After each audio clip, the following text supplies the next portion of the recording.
Hey, today I'm downtown at the Mustill Store on the Ohio-Erie Canal with Mr. Boone Triplets. And Mr. Boone Triplets, who are you and what are you doing? What do you have to do with this event today? I'm just out here enjoying a kind of cold spring day.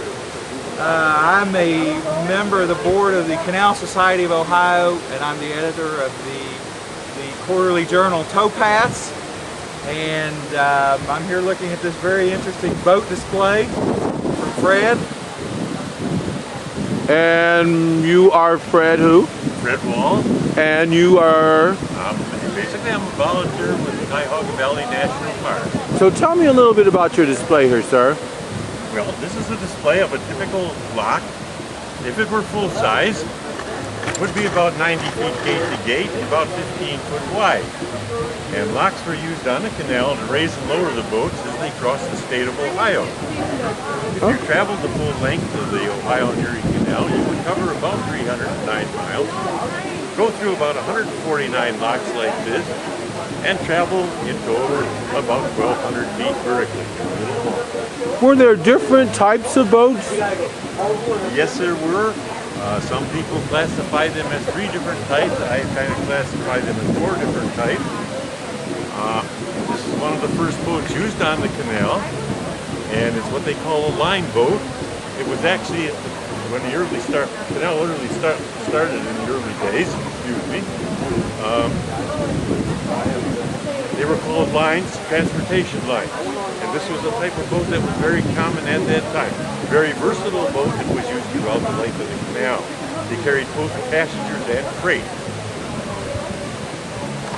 The next one, this is predominantly a freight boat. It's what they call a 3-cabin freight boat. Generally, it carried the crew in the front cabin. Center cabin was a stable cabin where they carry a spare team of mules or horses.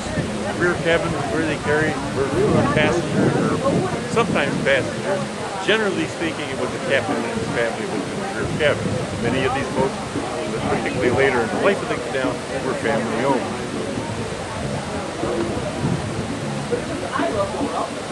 This is a packet boat. This is primarily for passengers. They carried very little freight in these. The passenger boats, the women rode in the front cabin, the men rode in the rear cabin.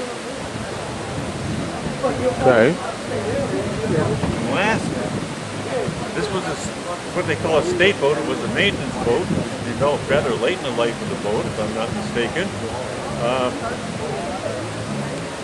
And these did not carry a spare team of mules or horses. They were generally parked and they did maintenance on the canal.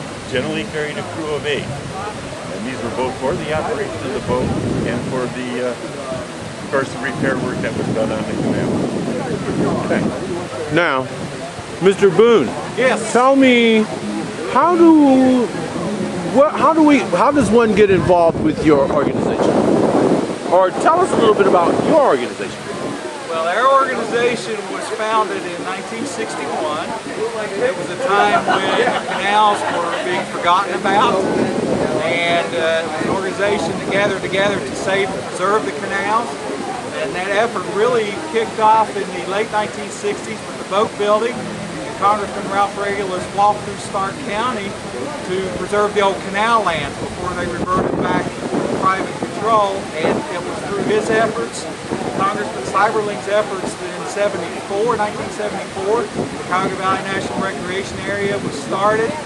And of course we have the National Park up there now. We have this bikeway, trailway, right here at mile 36.2. It starts in Cleveland. Well, it starts at Harvard Road. It will extend into Cleveland. At Canal Basin Park, it will stretch 100 miles down into Tuscaloosa County. We have about an 80-mile continuous section. And most part, it runs along the historic canal. And you have the lock model here.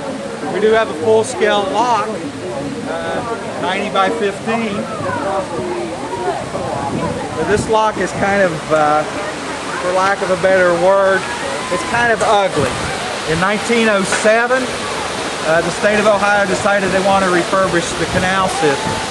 So they spent $6,000 to $7,000 a lock and refurbished the entire northern part of the Ohio-Erie Canal, and they used for what at that time was a new building material, concrete.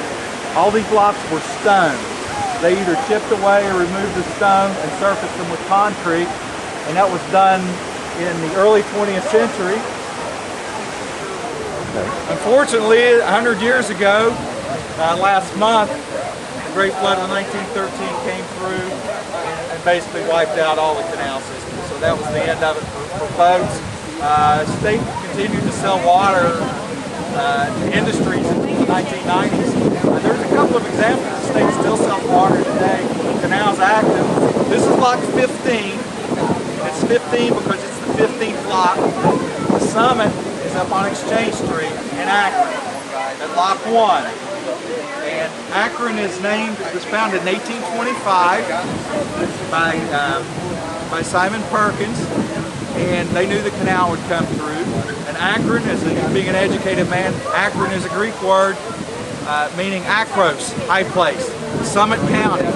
Just from here to Akron, and I rode it on a bike this morning, low gear, it's quite a climb. It's 140 feet from here up into Akron, and these boats would have to lock through 15 locks. So we have that many locks that concentrate. You're going to have a city, and that's what we had. Of course, here was the Cascade Valley. This was North Akron, and this was the industrial end. South Akron, the lower end, the boat building center.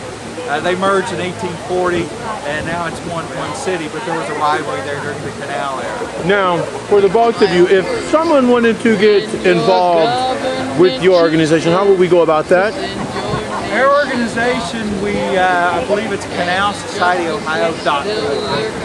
And Mr. Wall, if someone wanted a presentation from you, how would one go about getting in touch or having you be able to present? Generally, I have presentations, but occasionally I do get into it, and I usually let it go by word of mouth to people who have signatures. And if someone wanted to find you other than, where could we find you? At the Metro Park? You could find me by going through the National Park, Cuyahoga Valley National Park. Volunteer there, and you could probably get a little bit. Thank you, Howard Carter.